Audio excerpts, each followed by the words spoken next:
Video sebelumnya tentang 4 strata level usaha dan 6 sumber pendanaan yang berbeda di setiap strata levelnya membuat kita harus mereview bisnis kita sekali lagi. Kesalahan tersering adalah kita salah melihat level bisnis kita dan salah melihat pendana funding memandang bisnis kita. Sekedar mengingat, kunci suksesnya adalah cara mendeliver posisi usaha kita di mata funder. Bank hanya suka di strata 2 dan 3, di periode G dan M. Sementara usaha terbanyak perlu modal adalah di periode I atau inkubator. Karena periode inkubator ini posisinya krusial, maka kita bedah lebih dalam supaya benar menerapkan value usaha kita. Bahkan kalau manajemen klasik kita harus menentukan visi misi sebelum usaha dimulai. Ini ada benarnya. Sayangnya nggak banyak yang memulai dari sini atau mengerti. Sekali lagi, bukan menakut-nakuti atau membuat bisnis kok susah banget. Sabar, sebentar lagi saya pasti akan bilang, yang mau bisnis sikat, nggak usah mikir lagi, langsung saja dagang. Setelah dagang, baru kita diskusi bisnis seperti di video ini. Pasti videonya diputar berkali-kali agar paham. Kalau belum berbisnis, video ini bagaikan angin lalu. Udah ditonton begitu aja.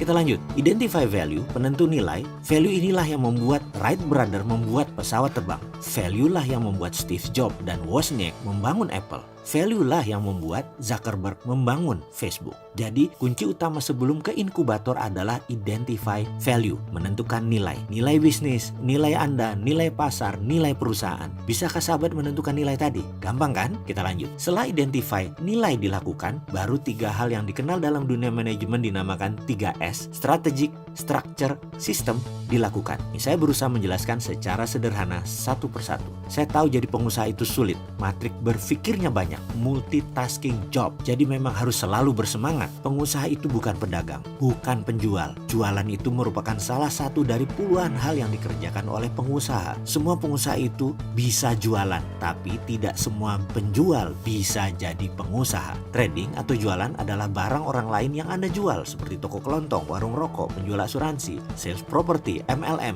dan lain sebagainya. Itu adalah dasar dari pengusaha. Semua pengusaha harus bisa melakukan yang namanya jualan.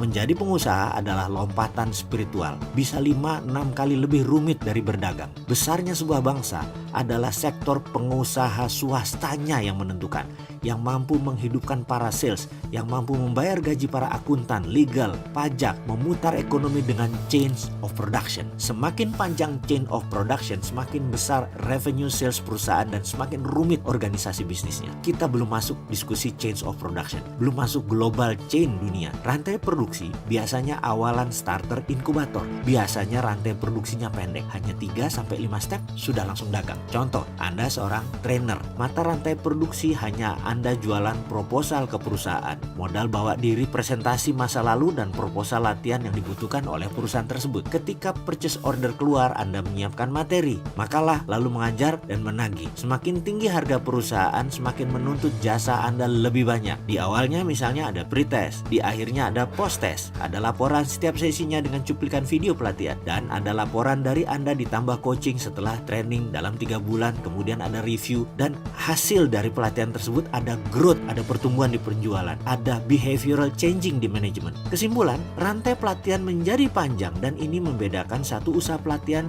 dengan satu usaha pelatihan yang lainnya, di mana yang diajarkan mungkin sama, namun bungkusan chain of productionnya panjang akan semakin mahal harga jualnya dan rumit organisasinya. Maka perusahaan yang panjang dan rumit tadi lebih banyak kliennya karena lebih dibutuhkan oleh para pengusaha yang ingin perusahaannya dilatih oleh mereka. Dan menghandle panjangnya rantai produksi setiap lini itu ada ilmunya sendiri-sendiri. Kembali ke topik identify value yang dilanjutkan dengan 3S, strategi, structure, system. Chain of production adalah sistem. Siapa yang menentukan sistem? Yaitu struktur usaha yang ditentukan oleh strategi bisnis setelah menemukan value. Banyakkah yang memulai usaha dari menentukan struktur? Ya ada. Adakah yang memulai dengan strategi pasar? Ada juga. Adakah yang fokus di barang produksi? Ada juga. Ini semua nantinya menentukan sustainable bisnis Anda, ketahanan bisnis Anda. Mengapa bisnis 1 tahun bisa bubar? Padahal produknya bagus, padahal pasarnya besar. Bisa terjawab sekarang ketika pemahaman berusahanya mulai masuk. Nah, rumit ya menjadi pengusaha? Masih minat? Mau ditambah kerumitan yang lain? Oke, kita mau lanjut ke identify value. Kok panjang ya? Karena kita harus pakai storytelling, karena materinya lumayan berat. Bagaimana kalau kita lanjutkan dengan pelajaran berikutnya, yaitu tentang M dan tentang P. Yang penting saat ini kita sudah mulai sedikit memasuki memasuki pemahaman salah satu sistem yang namanya chain of production, rantai produksi. Juga diskusi tentang beberapa topik serial di video tentang penentuan value. Masih panjang untuk sukses itu. Sabar ya.